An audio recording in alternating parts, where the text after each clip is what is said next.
आज हम optical properties of colloidal solutions के बारे में पढ़ेंगे। ऑप्टिकल प्रॉपर्टी में सबसे पहले आपको देखना है बेटा टिंडल इफेक्ट। टिंडल इफेक्ट क्या है, आप फ्रॉम द 9th क्लासेस से पढ़ते आ रहे हैं। आपने देखा होगा कि घरों में सर्दियों में क्या होता है, जैसे धूप निकलती है तो किसी कॉर्नर से अगर थोड़ी सी धूप आ रही है और आपकी मम्मी झाड़ू कर मार रही है या डस्टिंग वगैरह कर रही है, तो जो झाड़ू और डस्टिंग की वजह से पार्टिकल्स क्या होंगे, हवा में फैल जाएंगे। अब आपकी वो जो कॉर्नर पे से थोड़ी सी धूप आई है, बिल्कुल मामूली सी, उसके अंदर वो पार्टिकल्स जो आपकी मम्मी की झाड़ू की वजह से आकाश में मतलब एनवायरनमेंट में फैले हैं, वो आपको इजीली नजर आ जाएंगे। तो इसी को बोलते हैं टिंडल इफेक्ट। टिंडल इफेक्ट का मतलब होता है कि लाइट आ रही है, लाइट आपके कोलाइडल पार्टिकल का साइज पर्टिकुलर है, बहुत ज्यादा छोटा नहीं है, बहुत ज्यादा बड़ा नहीं है। तो जो लाइट आ रही है वो आपके टिंडल इफेक्ट में क्या होगा, जो लाइट इंसिडेंट हो रही है कोलाइडल पार्टिकल पे जिसका साइज एक प्रॉपर साइज है, उसके ऊपर जब लाइट गिरती है तो लाइट क्या हो जाती है, स्कैटर हो जाती है, दैट इज फैल जाती है। लाइट स्कैटर कर जाएगी जिसकी वजह से हमें क्या होगा, पार्टिकल्स नजर आने लग जाएंगे। तो the scattering of light by the colloidal particle present in the colloidal solution is known as Tyndall effect. Simple, light की scattering due to colloidal particles जो भी कोलाइडल सॉल्यूशन में प्रेजेंट है उसे हम टिंडल इफेक्ट बोलते हैं। कंडीशंस की बात करें तो दो चार बातें यहाँ पे ध्यान रखिएगा। जो आप इंसिडेंट रे ले रहे हो, मतलब जो लाइट आप डाल रहे हो बेटा जी, वो लाइट, आपको ये चीज याद रहनी चाहिए कि वो लाइट, उसका जो वेवलेंथ है वो आपके कोलाइडल पार्टिकल, जैसे कोलाइडल पार्टिकल है ये इसका डायामीटर है बेटा, इस डायामीटर से हमेशा क्या होना चाहिए, छोटा होना चाहिए। दैट इज जो वेवलेंथ आप यूज कर रहे हो वो कोलाइडल पार्टिकल के डायमीटर से क्या होनी चाहिए, कम होनी चाहिए। सेकंड पॉइंट, डिस्पर्स फेज और डिस्पर्स मीडियम, मैं आपको बता चुकी हूँ। जो कोलाइडल पार्टिकल्स होते हैं उन्हें बोलते हैं डिस्पर्स फेज, और जो सॉल्यूशन होता है उसे बोलते हैं डिस्पर्स मीडियम। दोनों के रिफ्रैक्टिव इंडेक्स में प्रॉपर डिफरेंस होना चाहिए। अगर रिफ्रैक्टिव इंडेक्स सेम है तो प्रॉपर वे में लाइट की स्कैटरिंग नहीं होगी, ठीक है। इसके अलावा एक चीज और मैं आपको बता दूं कि अगर मैं इंसिडेंट लाइट की वेवलेंथ की बात करूं तो यहाँ पर एक बहुत ही स्पेशल टाइप का क्या होता है, स्कैटरिंग होती है, जिसके अंदर जो आपकी इंसिडेंट की वेवलेंथ रहेगी वही आपकी रिफ्रैक्टेड रे की वेवलेंथ रहेगी, ठीक है। तो ये एक पॉइंट इंपॉर्टेंट है फॉर द कंपटीशन, जो आपको याद रखना है कि wavelength of incident light and the refracted light क्या होती है, यहाँ पर इक्वल होती है, सेम होती है, there is no difference in the wavelength, ठीक है। यहाँ पर क्या हुआ बेटा, लाइट आ रही है राजे, यहाँ स्कैटरिंग हुई, ठीक है, यहाँ पर और आपका स्कैटरिंग होगी पार्टिकल्स की यहाँ पे, ठीक है, डन। हुआ क्या, ये जो एरिया है जो स्कैटरिंग के अंडर आ रहा है उसको वो वाला एरिया में नजर आ रहा है, उसे बोलते हैं ब्राइट कॉन। क्या बोलते हैं, ब्राइट कॉन। उसके अलावा बाकी सारा एरिया हमारे लिए विजिबल नहीं है, दैट इज डार्कनेस। आप कहेंगे मैम ऐसे कैसे होता है, ध्यान से समझिए बेटा। आप सिनेमा हॉल में मूवी देखने जाते हैं, जनरली सभी जाते हैं, ऊपर वो प्रोजेक्टर चलता है, प्रोजेक्टर कुछ इसी तरह का बनाता है, कोन, आपने देखा होगा। आप अब की बार मूवीज देखने जाएं तब देखना, तो प्रोजेक्टर की लाइट की वजह से कुछ इसी तरह का कौन बनता है। जो डस्ट पार्टिकल्स प्रेजेंट होते हैं आपके सिनेमा हॉल में, उसके अंदर सेम स्कैटरिंग ऑफ लाइट होती है, सेम टिंडल इफेक्ट होता है। एज ए रिजल्ट आप ऊपर देखेंगे तो वो कौन आपको नजर आएगा, रोशनी वाला। बाकी सारे सिनेमा हॉल में आपको क्या अंधेरा नजर आएगा। वही चीज यहाँ ऑब्जर्व होती है बेटा, वो प्रैक्टिकली आप देख सकते हैं मूवी हॉल में। जब भी लॉकडाउन ओपन होगा और आप देखने जाए ना तो प्लीज उसे विजिबल करना। तो यही टिंडल कॉन कहलाता है। क्या है, रैंडम स्कैटरिंग हो रही है, कहीं से भी लाइट आ रही है, कहीं से भी पार्टिकल हो सकता है, रैंडम स्कैटरिंग है कोलाइडल पार्टिकल्स की वजह से, तो एक आपका कॉन बनेगा ब्राइट लाइट का। उस ब्राइट लाइट के कॉन को हम बोलते हैं टिंडल कॉन। सिनेमा हॉल में बहुत इजीली आपको विजिबल हो जाएगा, कंसेप्ट भी क्लियर हो जाएगा। बेटा टिंडल इफेक्ट इसलिए बोलते हैं क्योंकि टिंडल ने डिस्कवर किया था, टिंडल ने सारी डिटेल दी थी, करेक्ट। लेकिन बेटा इसको सबसे पहले ऑब्जर्व फैराडे ने किया था, ये बात आपको याद रखनी है।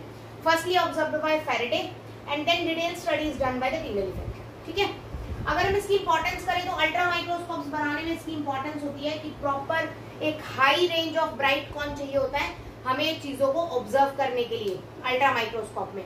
तो वो हमें टिंडल इफेक्ट जब हम माइक्रोस्कोप में क्रिएट करते हैं तो उसकी वजह से हमें मिल जाता है। सेकेंड, कॉमेट्स जो ट्रेवल कर रहे हैं उसकी हमें टेल्स विजिबल होती है। क्यों विजिबल होती है, क्योंकि कोलाइडल पार्टिकल्स की रेंज के स्टोन प्रेजेंट है हमारे यूनिवर्स में, और जो लाइट है वो स्टोन से टकराएगी, एज अ रिजल्ट स्कैटरिंग होगी, और कौन सा इफेक्ट आएगा, टिंडल इफेक्ट। इसीलिए से हमें टेल्स भी कॉमेट्स की विजिबल है। तो this is all about your टिंडल effect. ठीक है।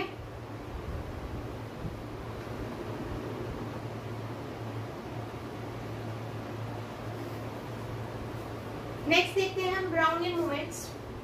सबसे पहले तो इसको ऑब्जर्व किसने किया था, स्टडी किसने किया था बेटे, डॉक्टर ब्राउन आपके हैं, उन्होंने इसको ऑब्जर्व किया था, स्टडी किया था। किस चीज में स्टडी किया था, उन्होंने पॉलन ग्रेन्स लिए थे। पॉलन ग्रेन्स आपको पता है फ्लावर होता है, उसके अंदर स्टेमन होता है, उस पर छोटे छोटे चिपके होते हैं, पॉलन ग्रेन्स बोलते हैं।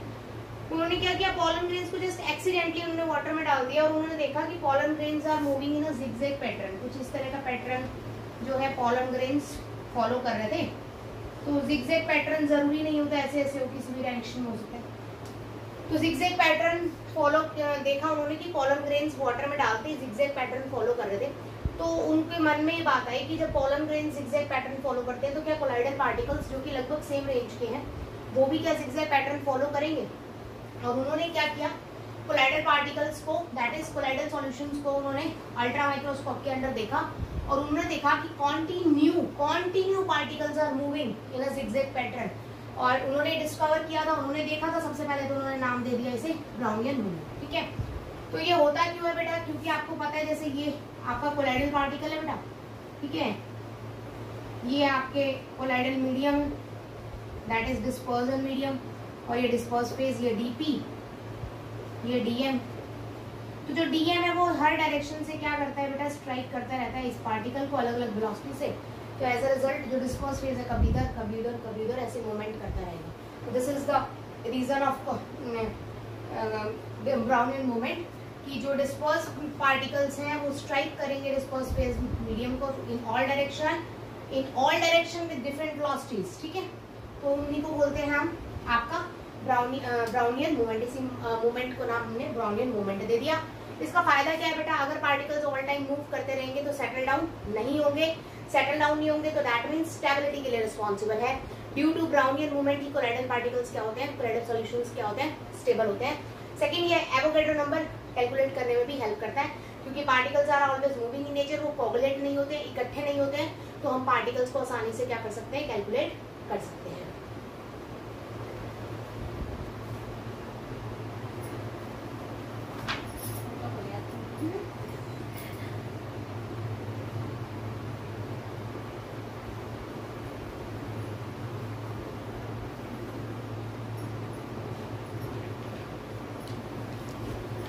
हाँ जी, आगे देखिए electrical properties of a colloidal solution.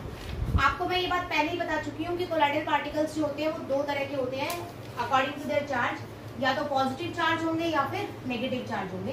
कुछ कोलाइडल पार्टिकल्स जिनके ऊपर पॉजिटिव चार्ज आके एब्जॉर्ब हो जाएगा उन सॉल्यूशंस को हम बोल देंगे पॉजिटिव चार्ज कोलाइडल सॉल्यूशंस, और ऐसे सॉल्यूशंस जिसमें नेगेटिव चार्ज आके एब्जॉर्ब हो जाएगा उसे हम बोलेंगे negative charge colloidal solution.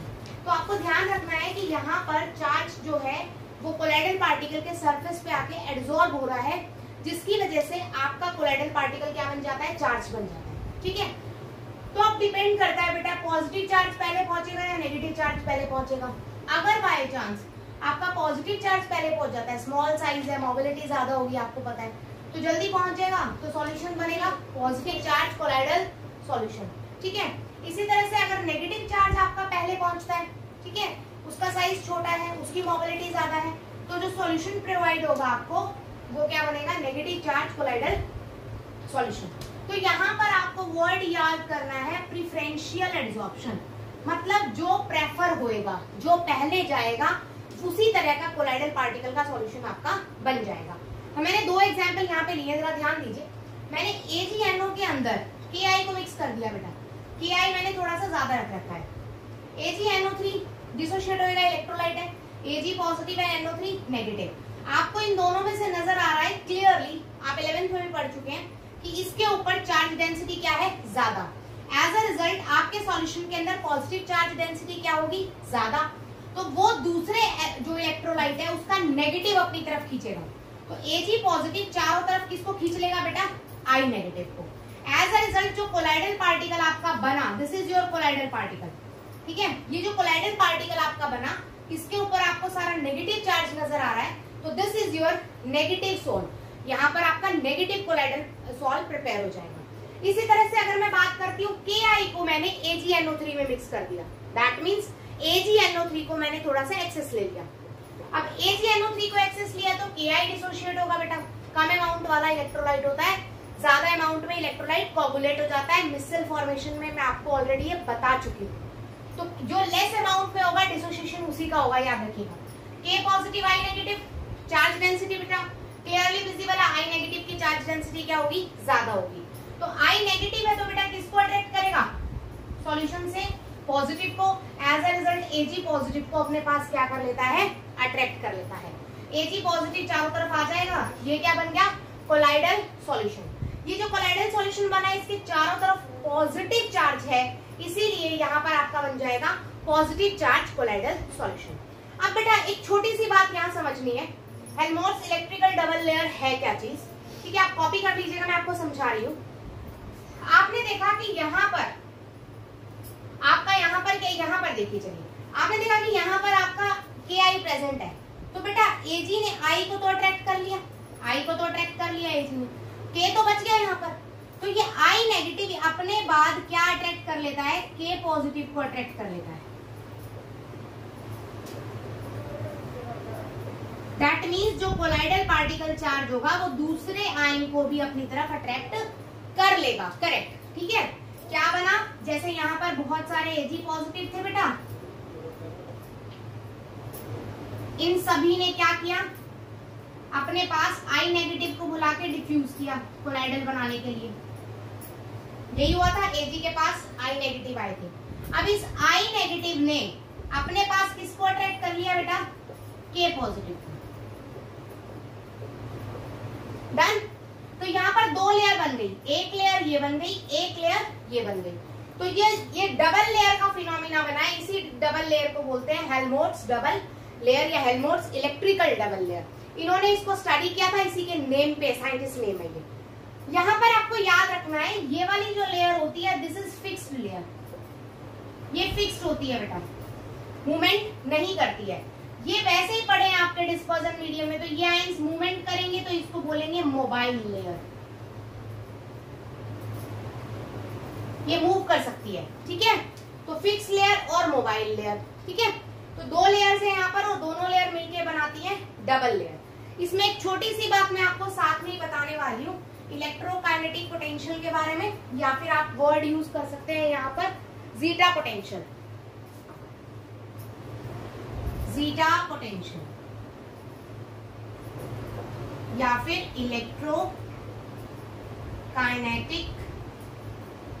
Potential. आपने देखा बेटा यहाँ पर Ag आया था,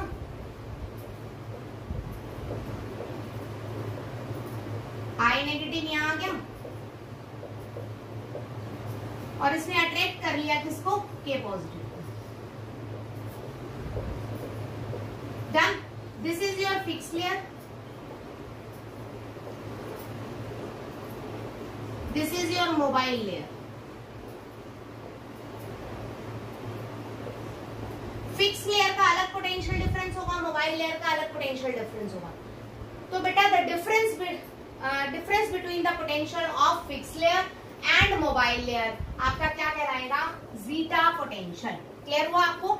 जीटा पोटेंशियल का मतलब है एक ये लेयर है, एक ये लेयर है, दोनों लेयर्स के बीच का जो पोटेंशियल डिफरेंस होगा वो कहलाएगा जीटा पोटेंशियल या इलेक्ट्रोकाइनेटिक पोटेंशियल। ये बहुत इंपॉर्टेंट है, पेपर में बहुत बार पूछी जाती है, या तो जीटा पोटेंशियल पूछेगा या हेल्महोल्ट्ज डबल लेयर पूछेगा।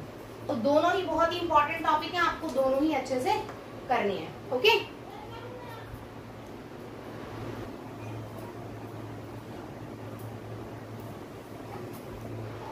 नेक्स्ट में हमने आपको बताया था जीटा पोटेंशियल या इलेक्ट्रोकाइनेटिक पोटेंशियल क्या होता है। जैसे कि मैंने आपको बताया दिस इज फिक्स्ड लेयर बेटा जी, ये आपका क्या होगा, इलेक्ट्रोलाइट्स आपने दो यूज किए AgNO3 और Ki।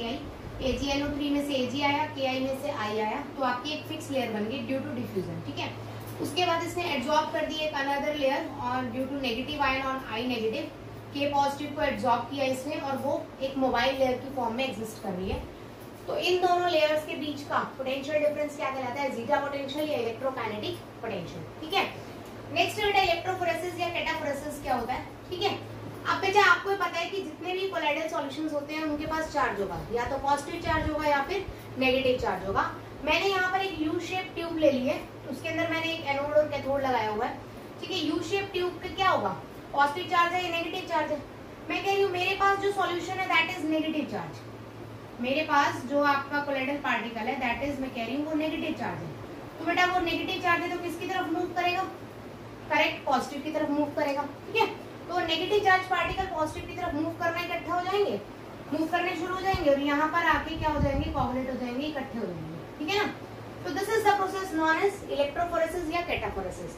कोलाइडल पार्टिकल्स का movement under the influence of electric field क्या कहलाता है, कैटाफोरेसिस या फिर इलेक्ट्रोफोरेसिस। किस किस चीज में हेल्प करेगा, पहली बात तो बेटा सॉल्यूशन में से अगर कोलाइडल पार्टिकल्स को अलग करना हो आपको तो इजीली किया जा सकता है। यहाँ से कोलाइडल पार्टिकल्स आपके अलग हो जाएंगे और आपका सॉल्यूशन ट्रू बच जाएगा, ठीक है। जितना भी चार्ज होगा सारा चिपक जाएगा आपका, नेगेटिव चार्ज पॉजिटिव, ठीक है।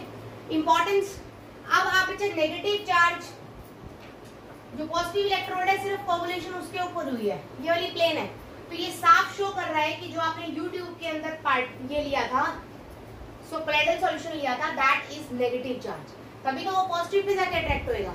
तो इसकी इंपॉर्टेंस दो है, एक तो आप सॉल्यूशन को क्या कर सकते हो, इजिली प्योरीफाई कर सकते हो, उससे कोलाइडल पार्टिकल्स हटा सकते हो, और दूसरा आप क्या कर सकते हो, आपके कोलाइडल पार्टिकल्स पे कौन सा चार्ज है उसको पता लगा सकते हो। नेक्स्ट है इलेक्ट्रोऑस्मोसिस। अब क्या है बेटा इलेक्ट्रोऑस्मोसिस, देखिए कुछ ज्यादा नहीं है, यहाँ पर आपने एक सेमी परमिएबल मेम्ब्रेन लगा रखी है राजे, यहाँ पर आपका कोलाइडल सॉल्यूशन है,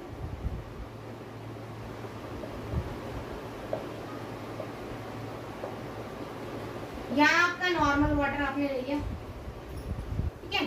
तो यहाँ से पार्टिकल्स किस चीज के, वाटर के बेटा, दैट इज डिस्पर्जन मीडियम के पार्टिकल्स मूव करेंगे, ये बात याद रखना है। आपको पता है ऑस्मोसिस प्रोसेस के अंदर सॉल्वेंट पार्टिकल्स मूव करते हैं, इसी तरह से ऑस्मोसिस वर्ड यूज कर दिया तो यहाँ डिस्पर्जन मीडियम के particles are allowed to move from one phase to another through a semi permeable membrane. Solvent particles को आपने मूव करना है from one solution to another one, या फिर from one portion to another portion, ठीक है। और under the influence of electric field, electric field करोगे तो थोड़ा स्पीडली हो जाएगा, इसीलिए इसको नाम दे दिया that is electro osmosis. Osmosis word जब भी आ जाए आपको ये बात याद रखनी है कि if there is any osmosis तो उसमें सॉल्वेंट पार्टिकल्स ही ट्रेवल करेंगे, सॉल्यूट पार्टिकल्स ट्रेवल नहीं करते हैं। तो ये बात आपको अच्छे से रिमाइंड रखनी है कि ऑस्मोसिस कहीं पर भी आ जाए तो जो सॉल्वेंट होगा उसके पार्टिकल्स आपके दूसरे पार्शन में ट्रेवल करना क्या कर देंगे, स्टार्ट कर देंगे। तो आज की इलेक्ट्रिकल प्रॉपर्टीज हम यहीं पे करते हैं, कल का लेक्चर और है इस चैप्टर का, ठीक है। After that you will do the NCERT questions, okay. तो आज आप इसको अच्छे से कीजिएगा बेटा, कोई डाउट हो तो मुझसे व्हाट्सएप पे क्वेश्चनिंग कर लीजिएगा, ठीक है।